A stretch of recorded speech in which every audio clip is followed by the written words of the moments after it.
So eto na nga po mga kaibigan, unang laban ng Gilas Pilipinas sa Doha International Cup. Magiging banta nga ba QMB posibleng maging bagong sentro ng Gilas Pilipinas? And bago natin yan ipagpatuloy kaibigan, huwag niyo po munang kakalimutan na i-like at i-subscribe ang ating YouTube channel. Maraming salamat po. Well mga kaibigan, nabangan natin ang unang laban ng Gilas Pilipinas nga po kontra dito sa bansang Qatar mga kaibigan sa February 15 sa second Doha International Cup. Ito ho ay hindi magiging banta masyado sa Gilas Pilipinas kahit sabihin na nating wala ang ating pambato na si Kai Sotto. Nakalaban naman natin ng bansang Qatar noon hindi ito masyadong naging banta talaga, hindi ganun kagaling ang mga player ng Qatar at kayang-kaya ng Gilas Pilipinas kahit wala si Kai Sotto. Pero maganda pong ating update ngayon mga kaibigan dahil matagal na palang nag-invite or naghahanap ng another na sentro pamalit nga po kay Kai Sotto, etong Gilas Pilipinas or si Coach Tim Con. Well, marami tayong nakuhang update before na si Japet Aguilar nga ang papalit nga po kay Kai Sotto. Marami nagtatanong sa atin, para sabihin ko sa inyo mga kaibigan, si Japet Aguilar ho ay given na talaga sa Gilas Pilipinas. Ang ibig kong sabihin mga kaibigan, available na talaga siya kahit hindi pa na-injured o hindi ma-injured. Eto nga pong si Kai Sotto mga kaibigan.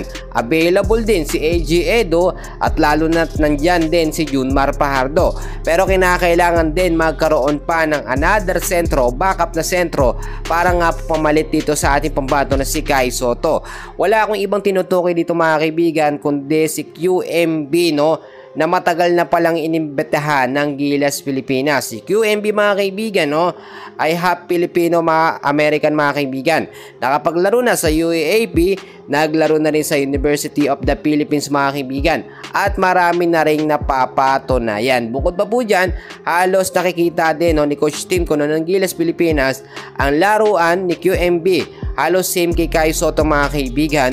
So perfect talaga siya maging substitute or pamalit nga po sa ating pambato na si Kai. Si Kai Sotto kasi mga kaibigan ay magpapagaling muna ng 6 months at pinakamatagal na hanggang 1 year bago muling makapaglaro ng basketball.